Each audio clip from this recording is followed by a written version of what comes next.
The phone buzzed like an insect trapped inside a glass. A short, sharp vibration at exactly 3:03 a.m. The screen lit up the room like a timid lighthouse, outlining the wardrobe, the curtain's edge, the stack of books I kept promising to return. It took me exactly 2 seconds to register what I was reading, and another 8 to accept that I had read it right. Aiden. The name didn't arrive as a name. It came like a forgotten scent. Like the sound of an old elevator stopping on the wrong floor. Like a key turning again in a door we'd sworn was locked forever. Rachel, I need to talk. I have to tell you the truth. I read it once, then again. Pressed my thumb against the screen until it hurt, as if pain could filter hallucinations. The clock read 3:03. In Chicago, the night had the metallic breath of a cold dawn. Heater humming softly, a pipe clicking in the wall, the wind slipping through the cracks with the politeness of someone who knows they're intruding, but enters anyway. My body responded before I did. My heart took 2 steps back inside my chest. My stomach shrank like fabric in boiling water. I thought, this is a joke.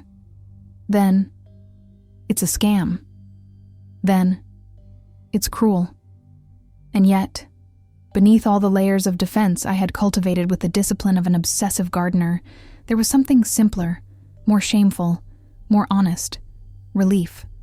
The dirty relief of someone who waited for something she kept telling herself she no longer wanted. I rolled out of bed and sat up. The cold carpet bit the soles of my feet.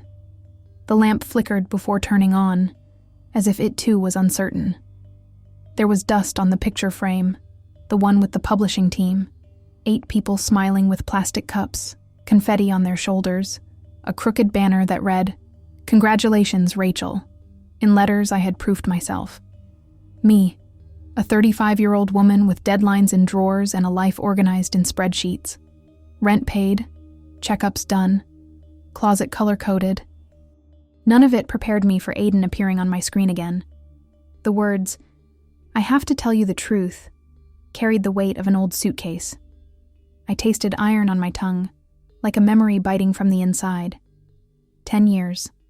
A decade of surgical attempts to forget, of training my body not to react to 3-4 time signatures, of pretending that the smell of rain was just dirty water falling from the sky.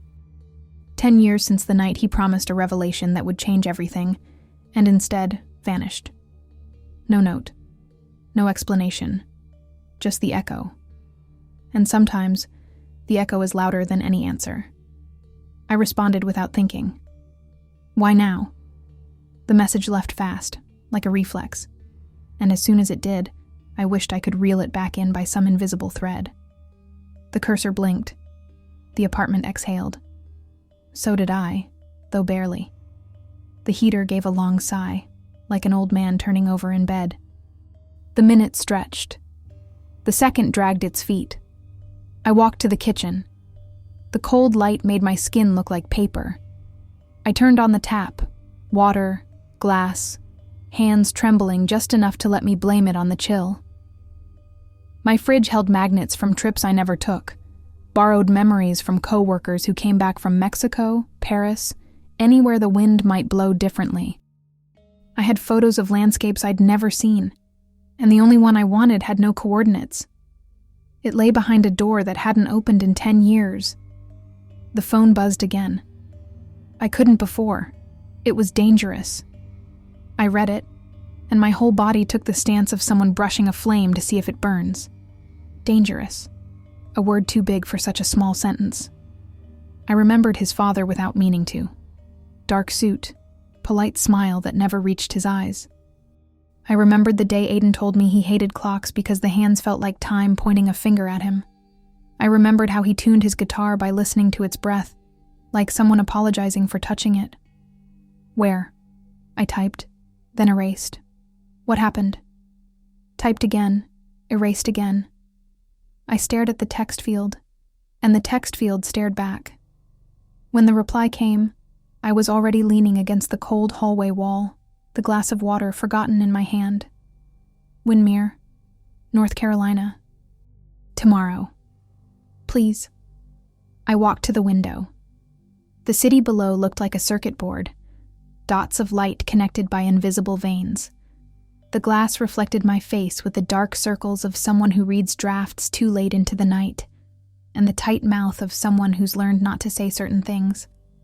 I tried to remember if Aiden had ever mentioned Windmere. No. Never. Windmere sounded like a made-up word for a song, wind plus mere, but it also had that official dryness, the kind of name that belongs to a town with a pier, a gas station, and a church whose steeple knows everyone by name. The first reasonable question was, why would I go? The second, less reasonable one, was the only honest one. How do I still know the shape of his name inside my mouth? In the hallway, my neighbor's clock chimed an hour that didn't belong to me. Somewhere in another apartment, a baby cried and stopped. A microwave beeped. A couple argued carefully, trying not to wake anyone. I went back to my room and pulled the small suitcase from under the bed. The wheels made their usual sound, like something scraping against the past. I opened it. Half my wardrobe felt like clothing from a life unfit to hear the truth. I picked an old pair of jeans, a shirt I wear when I want to disappear, a coat for the wind that always finds the cracks. I added my black notebook, the one with the elastic band, where I jot down pieces of sentences that haunt me until I use them in someone else's story. The screen lit up again, this time without buzzing. I know I don't deserve it, but I needed to tell you, looking into your eyes. The honesty in that sentence had teeth. It bit. I didn't move for a while. Slowly, like prying open a window that's been stuck for years, a part of me, the part that still believes in endings that never quite end, began to stir. I could not go. I could block him. I could write a perfect paragraph explaining why love doesn't justify vanishing. Attach references. Quote authors who describe abandonment the way others describe the weather. I could do all of that, and none of it would close the only window that had stayed open all this time. I sat on the floor, back against the bed, knees pulled to my chest, phone in hand. Closed my eyes. I remembered a Sunday afternoon when it rained, and we gave names to the drops sliding down the window. I remembered a night at a 24-hour laundromat when we danced in silence, just because the world seemed to be spinning at a pace that wasn't ours. I remembered a silly argument on a Tuesday over a glass. He claimed glass made water taste better. I laughed. He faked offense. I offered a half-hearted apology, and he held the glass out to me like a peace offering. Memories are terrible for healing. They act like alarms no one knows how to turn off. I opened my eyes. Typed, okay.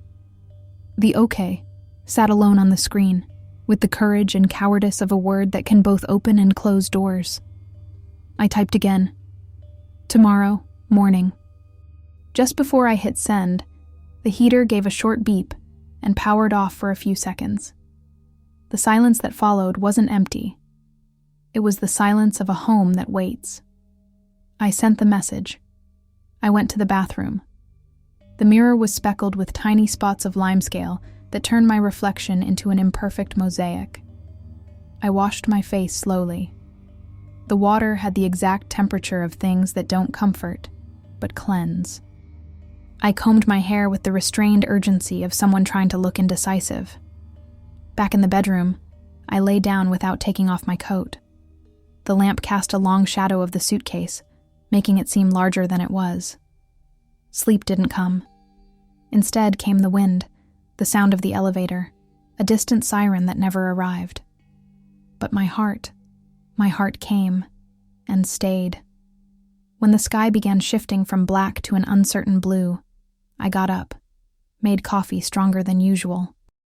Its scent filled the kitchen like an intimate guest who knows where the cups are kept. I opened the cupboard and chose a mug, cracked on the inside, almost imperceptibly.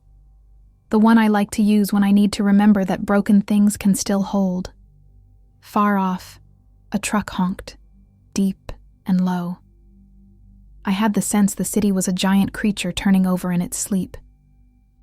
I put on my coat, packed the notebook, the charger, and a photograph I never show anyone, the the one from the day he taught me how to hear the downbeat before the beat, and zipped the suitcase shut. The zipper sounded like a period, or maybe not. In the hallway, the automatic lights turned on as I passed. The elevator opened like a blink. I went down. The night guard in the lobby greeted me with the weariness of 4:30 a.m. I pushed open the heavy glass door. The cold air hit my face with the kind of honesty only cold air can offer. The city still belonged to its usual cast. The man walking a dog that looked like a blanket, the woman jogging slowly in a red coat that matched nothing, the old man collecting cans with near-religious focus. The Uber pulled up. The driver had sleep in his eyes and held the steering wheel like one holds an overfilled cup. "Airport?" he asked. I nodded. He turned the radio on low, a show where two people were discussing the weather as if it were a character with its own personality. I looked out the window. The streetlights backed away. The facades slept. For a few miles, the world felt like a set built for my decision. At a red light, a song played a chord I recognized. My body knew it before my mind caught up. Aiden had loved that chord. I closed my eyes and let the sound move through me like a shadow that doesn't scare. The driver remarked that the night felt cleaner than usual. I thought so too. Or maybe I was just on my way to meet the mess. At the airport, the sculptures of queue lines were already in place. I bought my ticket the way one buys a confession. I boarded. As the plane began to taxi, a thought came uninvited. What if he doesn't show up? Followed immediately by another. What if he does? Panic and anticipation are twin siblings, always switching places, always up to mischief. I tightened my seatbelt more than necessary and laughed softly to myself. A dry, ironic laugh. From above, the city turned into clusters of light that could belong to any city. I closed my eyes. Inside me, there was a nameless street that always led to the same place, a door. And behind that door, a man I once loved with the kind of love you believe only happens when life hasn't yet learned to charge tolls. The door was ajar. I pushed. And the entire night, like a silent audience, seemed to hold its breath with me. The plane landed under a shy sun, spilling a milky light across the runway. As I waited for my suitcase to circle on the carousel, I watched the faces around me. Families returning from vacation, men in suits speaking softly into phones, young people with backpacks that seemed to hold more stories than they did. No one there could have guessed that. For me, this arrival was a return to a past that never stopped burning. In the rental car, the seat smelled of fabric washed too many times, almost rough. The old dashboard creaked when I turned on the AC. I took the coastal road, winding for miles beside the sea. Each bend revealed landscapes that seemed reluctant to be seen. Pale dunes, wind-twisted trees, lonely wooden houses peeling with time. The sound of the tires on asphalt had a hypnotic rhythm, like a song you don't remember learning.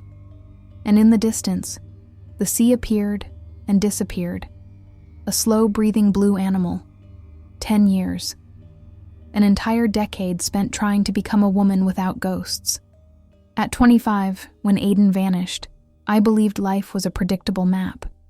A steady love, a small apartment with plants that died and came back, a shared future built from tiny choices. The toaster, the wall colors, the Sunday morning playlists. At 35, I had titles on my resume, edited books, an inbox full of deadlines, and a heart that had learned to walk on invisible crutches.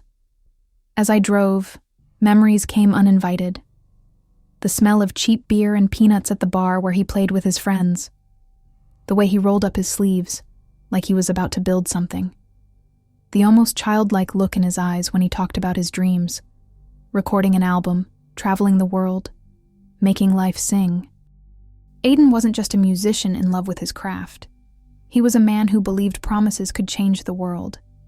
And that's why, on the night he promised good news, I waited until sunrise. Waited so long the sky brightened and my heart dimmed. I stopped at a gas station for coffee. The place smelled of old fryer grease. and a jukebox leaned in the corner like an aging animal waiting for affection. As I handed over the bill, I noticed my hand still trembled slightly. The woman at the counter, gray hair pinned up with a pencil, looked at me with a kind of silent curiosity, like someone who recognizes a secret without knowing it. I left with a steaming cup and the distinct sense of being watched. Or maybe it was just the weight of what was coming. Back on the road, the radio crackled, and through the static, an old song came on. One Aiden used to play, with chords that sounded like farewells. I turned it off quickly, like someone shutting a door before hearing voices on the other side. The trees grew lower, the road narrower. Windmere appeared first as a faded blue sign, then as a scatter of wooden houses. The coastal wind was salty and harsh, and the boats in the harbor rocked like forgotten toys left in a bathtub. The town felt suspended between a past that lingered and a present that hadn't fully arrived. I parked near a diner with a chipped yellow facade. A tired-looking young woman in an apron was wiping down the outdoor tables. When I asked if she knew anyone named Aiden, she frowned and answered hesitantly. Aiden? No. We have a David who fixes boats, but... She bit her lower lip, as if she'd said too much. Never mind, I don't know him. The way she avoided my eyes sent a chill through me. I walked down the main street, my shoes echoing on the uneven sidewalk. Every step was met with curious glances from behind curtains. An older woman closed hers quickly. Two boys playing soccer paused to stare, like they knew something I didn't. I stepped into a small cafe. The scent of fresh coffee and sweet bread was almost comforting, until I noticed the bulletin board on the wall. Yellowed photos of local festivals, fishing contests, elderly anniversary parties. And there, in a nearly forgotten corner, a photo from a festival 10 years ago. Fireworks in the background, smiling faces, and Aiden, or David, or whoever he'd become. He was smiling, but something about it was off, something broken. Beside him, an unfamiliar woman held him around the waist, her face turned away from the camera. It didn't look like romance. It looked like silent complicity, the kind of embrace shared when a secret is too heavy for the world. My stomach twisted. A pang of anger followed by a dull fear.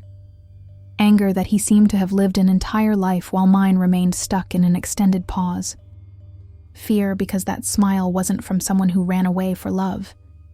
It was from someone who ran to survive. From behind the counter, the barista, a lean guy with subtle tattoos, noticed me staring at the photo. He hesitated, then said quietly, "If you're going to talk to him, be careful. Some things, well, not everyone wants them dug up." His words hung in the air, heavy and cold. I left the cafe with my heart pounding, the sea breeze sneaking through the sleeves of my coat like cold fingers. I followed the directions toward the dock. Every wooden house, every weathered boat, seemed to hold fragments of unfinished conversations. The tide was rising slowly, and the waves lapping against the pier sounded like an old clock, not marking time, but memory. As I drew closer, I saw a figure hunched over a boat, calloused hands working ropes and planks. The wind played with the gray strands of his hair. I didn't need to see his face. The body knows before the mind. I stopped a few feet away, my heart pounding too loud. An elderly fisherman, sitting on a crate nearby, looked up and said, almost in a whisper the wind nearly carried away, "Some ghosts prefer to stay dead." It sounded more like a warning than a metaphor. And still, I took another step, because ghosts don't vanish just because we close our eyes. The pier creaked beneath my steps, as if protesting my presence. The smell of salt and damp wood clung to my skin. The breeze carried a cold that wasn't just from the wind. It was the chill of the unknown, the kind that lives in your throat before a conversation that changes everything. I walked slowly, like someone afraid of waking something long asleep. Aiden, or David, straightened for a moment to grab a wrench. His profile against the horizon was unmistakable. the left shoulder tilted slightly forward, the way he scratched the back of his neck when deep in thought. My body reacted before my mind could censor it. A tightness in my chest, a warm rush down my spine. He turned, and for an instant, his eyes passed over me without recognition, like I was just another lost tourist. Then memory caught up to him. A silent flash crossed his face. Surprise, fear, a flicker of escape. But he didn't run. "Rachel," he said, his voice low, almost a breath.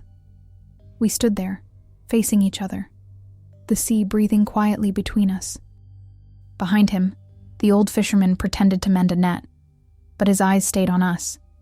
A boat rocked harder than the others, as if the tide itself had chosen to punctuate the moment. "So, this is where you died," I said, more bitterly than I intended. He hesitated, gripping the tool in his hand. "I never died. I just had to disappear." The anger burned, but tangled in it was an irritating thread of pity. Aiden looked smaller now, his body stiffer, his hands hardened by years without the luxury of soft cords. There were lines around his eyes, the kind carved by sleepless nights.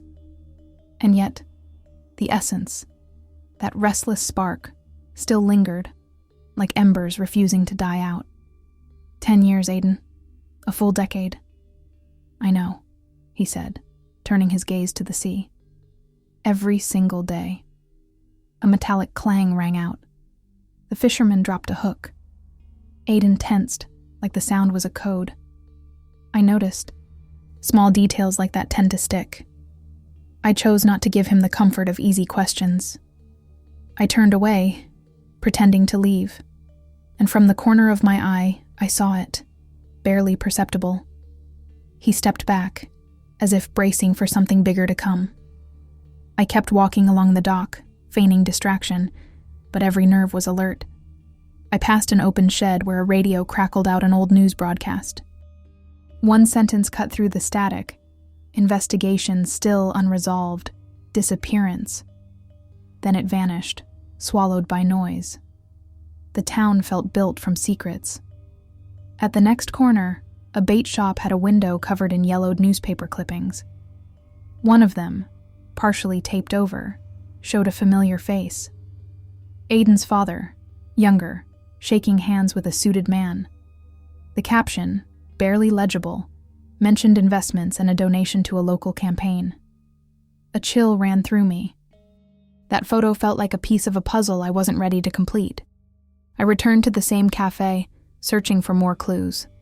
The young waitress, now apronless, was chatting with the barista. When she saw me, she swallowed hard. The air thickened. I ordered another coffee, just to break the silence. The barista slid the cup toward me and murmured, "He doesn't talk about Chicago, ever, or his old name, but sometimes..." He paused, choosing his words. "Sometimes he disappears for days and comes back looking 5 years older." "Has anyone ever come looking for him?" I asked. He exchanged a quick glance with the girl. "There were some strange folks here, 2 winters ago. Asked about him like they had a right to take him. Left when a storm shut down the roads. But..." He lowered his voice. "They nailed a note to the shed door. Some debts don't expire." My stomach clenched. I took a bitter sip, trying to hide the tremor in my hand. The bell above the door rang, signaling another customer, and the conversation died instantly. I could feel the weight of eyes behind me. I stepped out into the cold. A dog barked in the distance, then another answered, as if exchanging warnings. Down a side street, I found a small cemetery behind a rusted gate. I didn't plan to stop. Maybe it was instinct, an editor's habit of following invisible threads. The place had few headstones and many wilted flowers.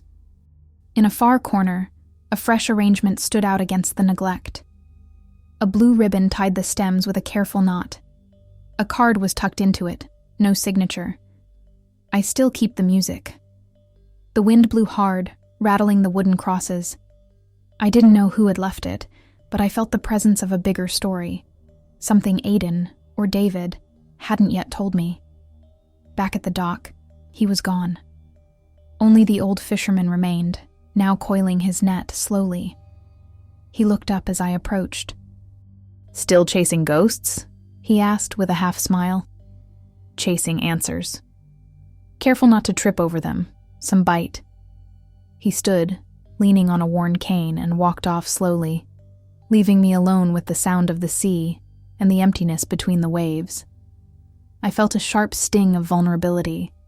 After 10 years, I was still tracing Aiden's footsteps like a teenager with her heart wide open.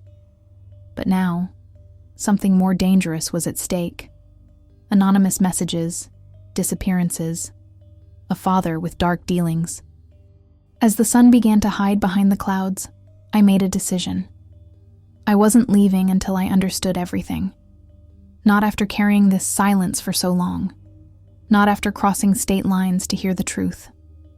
I adjusted my coat, took a deep breath, and looked out toward the horizon. The wind brought a metallic scent, like a distant storm, and a cold thought crossed my mind. Maybe the truth I was chasing wasn't meant to comfort me. Maybe it was meant to break me. The sky over Windmere turned a heavy shade of gray, a warning of rain. The pier groaned under the weight of the rising wind, as if the entire town were on the verge of a confession. I paced back and forth, torn between waiting a little longer or getting in the car and escaping this riddle altogether. That's when I heard the sound of boots hitting the wood behind me. Aiden looked different from that morning. His clothes were clean now, his hair hastily combed, like he wanted to show up with some shred of dignity for a conversation he'd feared for a decade. He stopped a few steps away, his gaze uncertain. Between us, the sea breathed slowly. "Thank you for coming," he said, his voice rough, cutting through the wind. "Don't thank me yet." I crossed my arms. 10 years don't disappear with coffee and a vague sentence. He nodded.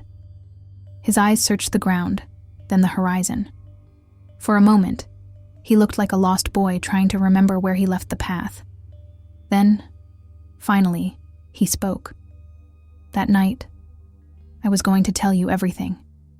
But someone was following me. I noticed it after I left the subway. Footsteps.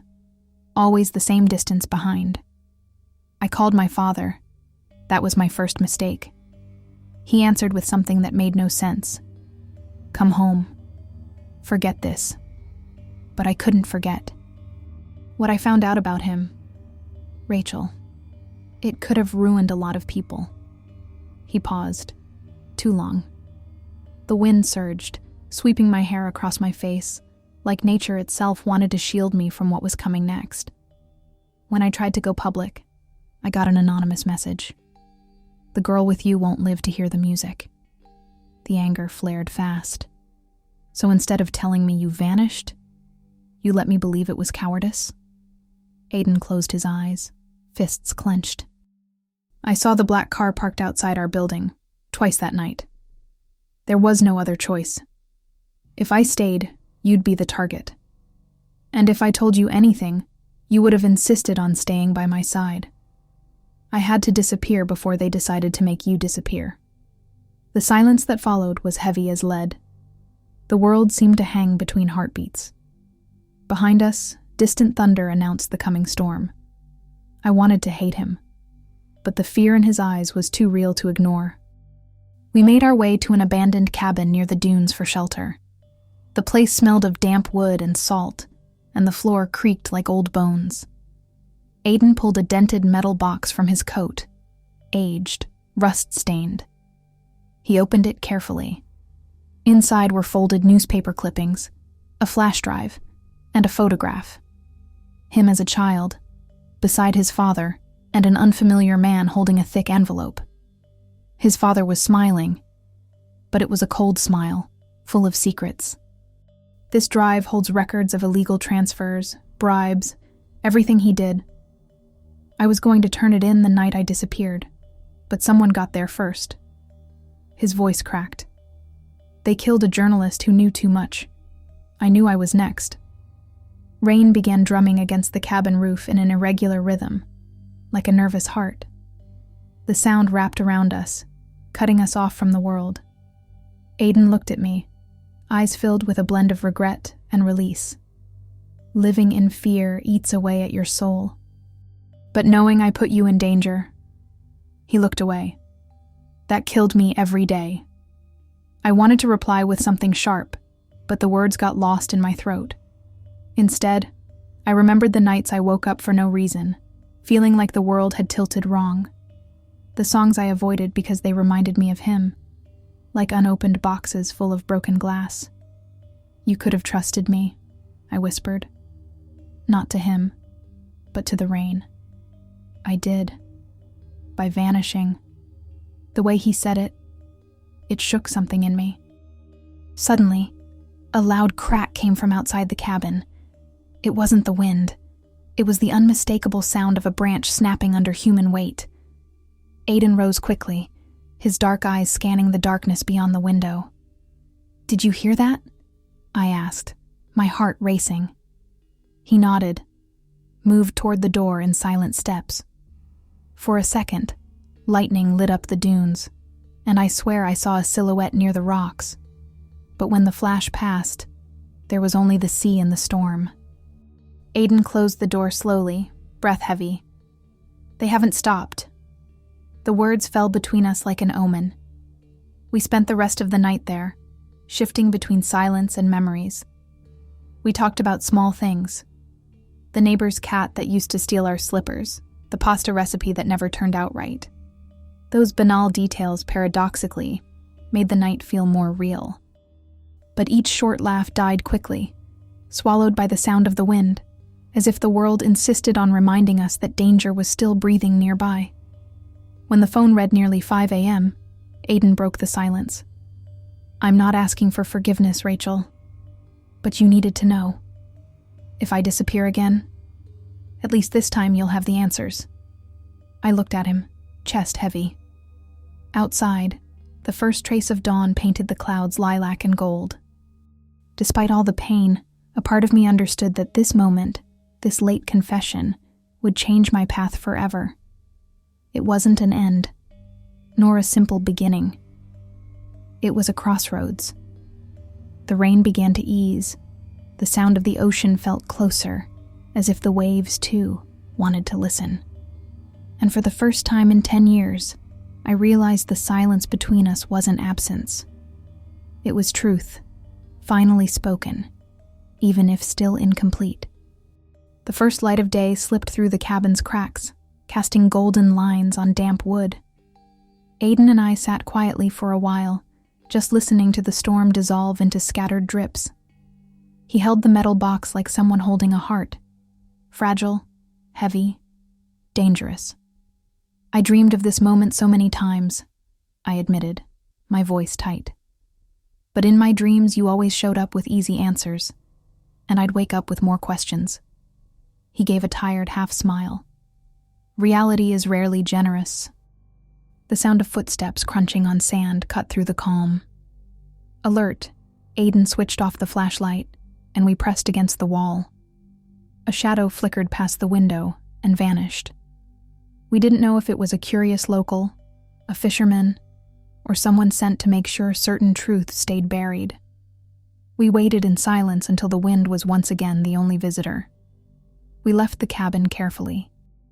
Outside, the world looked washed clean, shining dunes, boats rocking gently, and the fresh scent of post-storm rain. But beneath that serenity, there was a tension, almost tangible, like a string pulled too tight. We headed to my car. Aiden suggested grabbing coffee somewhere out of sight so we could talk without drawing attention. We chose a simple roadside diner where truckers drank black coffee and teenagers snapped distracted selfies. We sat in a corner booth, and Aiden reopened the metal box, spreading out newspaper clippings and smudged notes. The article spoke of forged contracts, embezzled funds, local politicians, and quietly of his father, a man whose shadows loomed far larger than his reputation ever could. As I flipped through the clippings, one phrase, scribbled on the back of a torn page, caught my eye. If something happens to me, The truth is in the low tide. A chill ran through me. I asked Aiden, but he shook his head. Wasn't me. Maybe the journalist who got killed. The low tide. A clue. Or a warning. Later, we walked along the beach, trying to sort through our thoughts. The wet sand gave under our steps, and seagulls screamed in the distance. We spoke little. Sometimes silence is the only language possible between two people who've been broken. But now and then, familiarity returned. He made a quiet joke, and I pretended not to smile. He mentioned an old memory, and my chest ached with longing. When the tide pulled back, revealing rocks draped in seaweed, Aiden rushed toward one. Between the stones, a rusted metal tube was partially buried. With effort, he pulled it free and opened it. Inside was a plastic-sealed envelope, photographs, bank statements, and a typed letter, further evidence against his father and his associates. He stood still, breathing heavily. He left this here, or someone wanted us to find it, he said, his voice a mix of hope and fear. As the day went on, Aiden began planning how to deliver the evidence to someone trustworthy out of state. I helped him organize the documents, and in every gesture there was a quiet care. Fingers brushing accidentally, glances that looked away before they could confess too much. But there was also a mature understanding. Neither of us were the same people we had been 10 years ago. The wound of abandonment doesn't heal with a single truth. We returned to the pier in the late afternoon to wait for a boat that would carry the documents far away. The sky had turned copper and violet. A group of fishermen spoke in hushed tones, and I noticed a few of them watching us. A boat approached, and a tall man in a hood silently took the envelope. The sea swallowed the sound of the engine as it faded into the distance, taking with it a piece of the weight Aiden had carried for so long. That night, we sat in silence on the beach. The cold wind raised goosebumps on our skin, and the stars slowly emerged, shy. I told him about my life these past 10 years, the books I'd edited, the places I'd visited trying to outrun myself, the relationships that began and ended before they even had a chance to hurt. Aiden listened quietly, sometimes closing his eyes, as if he could see each scene I described. I don't expect you to come back to me, he said finally. I just hope that, one day, when you hear a song and think of us, it doesn't hurt so much.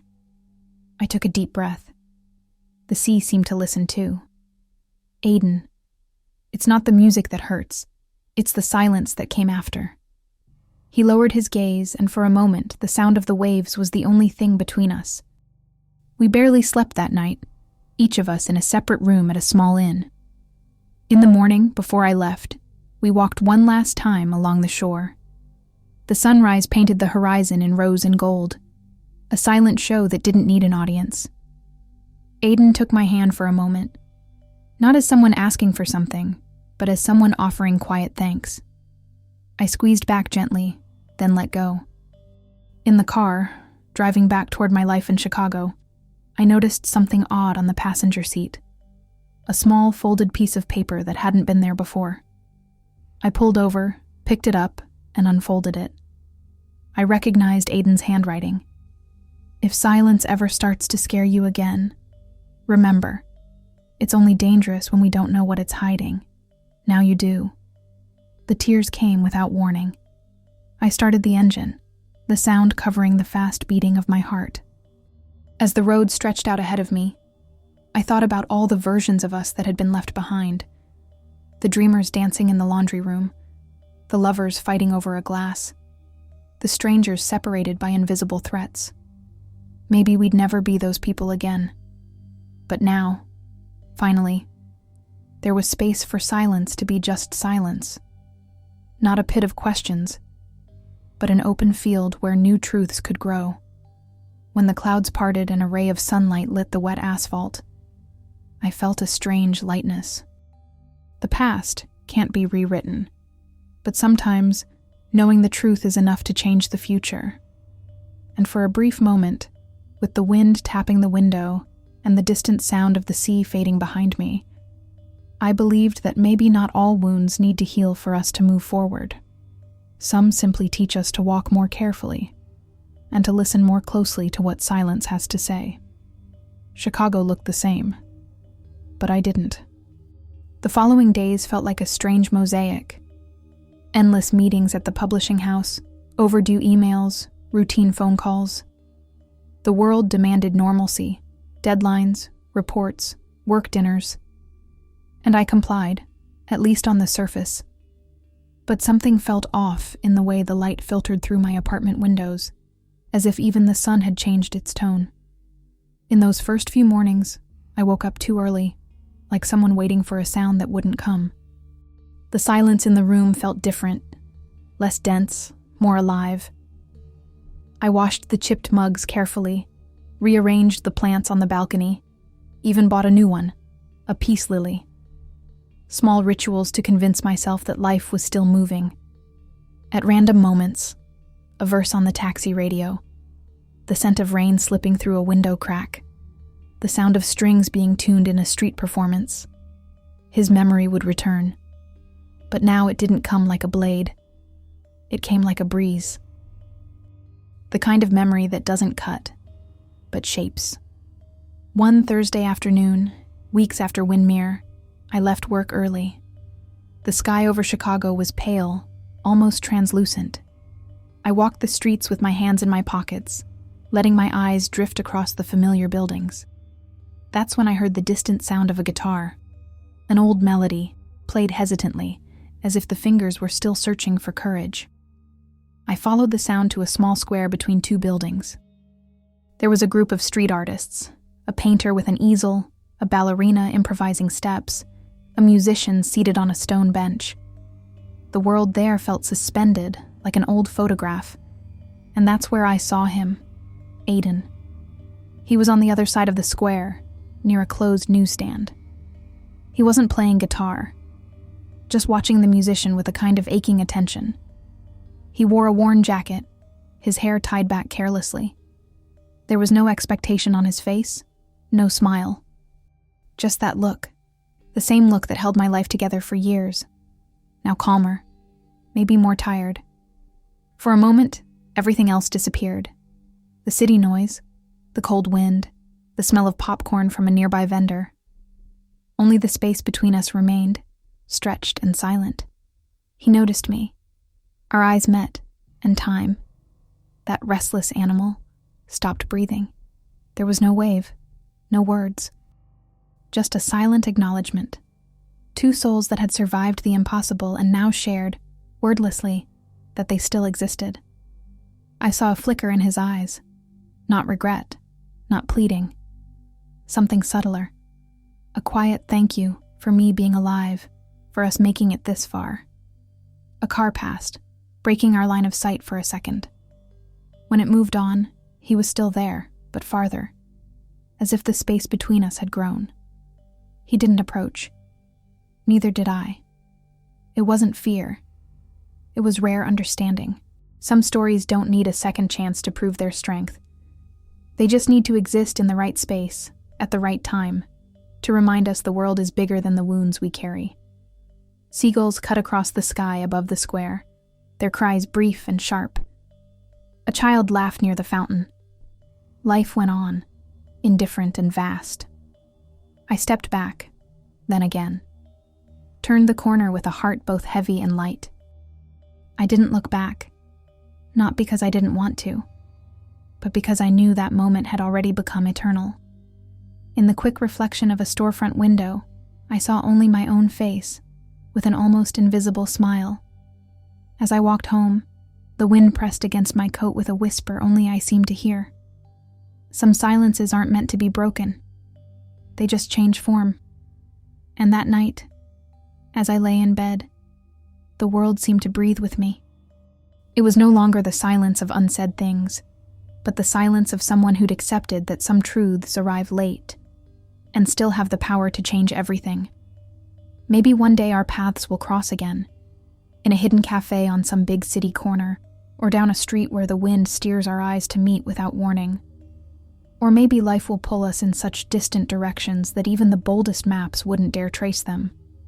We don't know.